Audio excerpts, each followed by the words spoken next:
Halo, selamat datang kembali di podcast Ngobrol Seru, Sehat di Rural dan Urban, episode 9, part 2. Melanjutkan diskusi kita di part 1, yuk kita simak tips dari Dr. Dian tentang gimana cara ngatur pola makan dengan budget yang terbatas.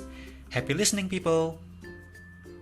Ada satu pertanyaan titipan nih dok dari teman saya. Kebetulan saat ini adalah anak kos. Jadi jika dia punya uang belanja, misalnya 50.000 untuk satu hari atau 150.000 untuk seminggu misalnya. Itu kira-kira susunan lauk pauknya seperti apa ya dok yang bisa ia dapatkan agar kebutuhan nutrisinya terpenuhi? 150.000 seminggu ya. Ini mungkin kita harus menyiasatinya dengan mau tidak mau dia harus memasak gitu ya. Karena kalau makanan beli pasti nggak cukup gitu ya, nggak cukup atau setengah minggu udah habis nanti uangnya. Memenuhi jenis-jenis yang harus didapat, jadi artinya dia mungkin harus belanja ya Mas ya. Paling tidak anak kos itu kan bisa belanja telur. Telur itu 1 kilo tuh sekarang sekitar 25.000. Kemudian pengganti protein lainnya mungkin minggu ini dia bisa belanja ayam, ya ayam sekitar 50.000 kalau nggak salah satu potong itu bisa dipotong sekitar 10 sampai 12 satu ekor ayam. Kemudian dia mungkin harus siapkan sayuran yang gampang diolah. Sayuran yang gampang diolah itu mungkin paling mudah adalah lalapan ya. Dia bisa beli selada, dia bisa beli tomat, ketimun, atau kalau dia rajin dia mau menumis, boleh tumis buncis atau kacang panjang gitu ya yang dia suka, dan dia mungkin juga harus ada stok tahu tempe sebagai protein nabatinya. Nah, itu makanan itu bisa diolah mungkin per setengah minggu, ayam bisa diungkep ya, dibumbuin goreng mungkin, tempenya bisa digoreng biasa atau dibacem, kemudian telurnya yang nanti bervariasi. Telur kan bisa direbus, bisa dibikin semur, bisa dibalado, atau digoreng biasa. Nah, jangan lupakan juga mungkin sisakan untuk membeli seperti minyak, mentega gitu ya, bumbu-bumbu yang memang cukup untuk seminggu gitu. Jadi artinya dia harus siapkan waktu untuk mengolah di sore atau malam hari sehingga besoknya mungkin tinggal disiapkan untuk membawa bekal. Buah yang murah dan banyak di pasaran itu mungkin pisang ya. Bisa untuk minggu ini atau setengah minggu, nanti ganti pepaya. Pepaya itu juga masih terjangkau saya rasa. Minggu depannya ganti melon gitu ya. Jadi memang dengan jumlah uang yang ada, itu memang harus menyiasatinya dengan baik gitu. Dan supaya nggak bosen, jadi variasinya yang diolah gitu ya, yang dibikin supaya itu banyak sekarang tutorial di YouTube deh gitu ya. Misalnya dia pagi makan roti, nanti siangnya dia bisa telurnya dibalado dengan potongan tomat dan ketimun gitu ya, tambah tempe goreng misalnya. Malamnya baru kalau udah sampai kos-kosan dia goreng ayam gitu. Besoknya mungkin dibalik ya, ayamnya yang buat bekal, malamnya dia bisa bikin telur orak-arik dicampur kalau dia punya kol atau apa yang bisa diorak-arik, tambah lagi tahu, bikin sambal kecap gitu. Jadi artinya memang dia harus rajin, aktif, dan membuat dirinya senang aja gitu. Senang aja bahwa ini yang saya makan sudah memenuhi prinsip gizi seimbang kok sebetulnya gitu.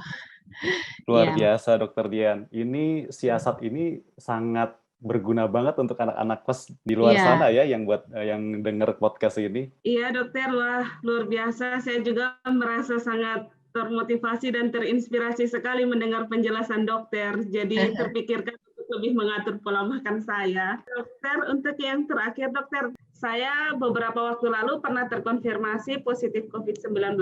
Tapi saat ini saya sudah sembuh dokter. Nah, mau tanya nih, pola makan seperti apa sih yang harus saya lakukan, yang harus saya perhatikan? Apakah saya juga masih boleh nih makan makanan seperti bakso atau gorengan seperti itu, dokter?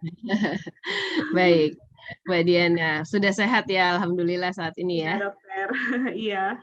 Ya, jadi sebetulnya prinsipnya kalau orang sedang terpapar itu kan biasanya nafsu makan sangat menurun. Betul. Jadi kita yang penting meningkatkan dulu appetite-nya supaya dia mau makan. Jadi kadang-kadang nggak usah terlalu banyak diatur dulu. Jadi apa yang dia mau coba aja. Yang penting dia mau makan gitu ya. Apa yang dia suka kita coba kasih.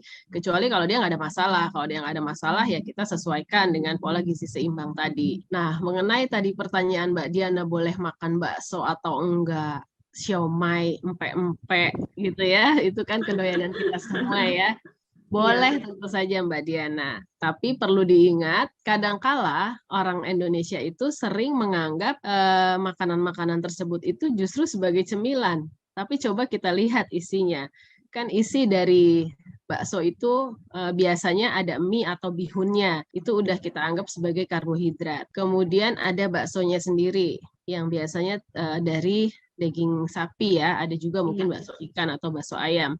Itu sebetulnya sudah protein yang dicampur dengan ada tepungnya juga, ada sedikit karbohidrat di situ. Kemudian kadang-kadang kita masaknya pakai tetelan ya gitu ya, atau daging iga itu sudah ada sumber lemak di situ. Kemudian kita tambahkan sayur. Biasanya ada sawi hijau atau caisim. Iya. Kadang-kadang kita taburi lagi dengan kacang bawang, kacang sukro, dan lain-lain tuh buat ngabisin kuahnya. Nah, itu udah ada protein nabati juga di situ. Artinya itu sudah lengkap sebetulnya sebagai makanan pokok atau makan besar. Jadi kalau kita mau makan bakso, kita harus ingat nih, kebutuhan kita hanya 1.500. Bakso aja mungkin satu mangkok itu udah 400 kalorinya. Jadi artinya mau makan nasi atau bakso, pilih salah satu. Kadang orang sering makan nasi dulu deh, baksonya nanti gitu buat cemilan.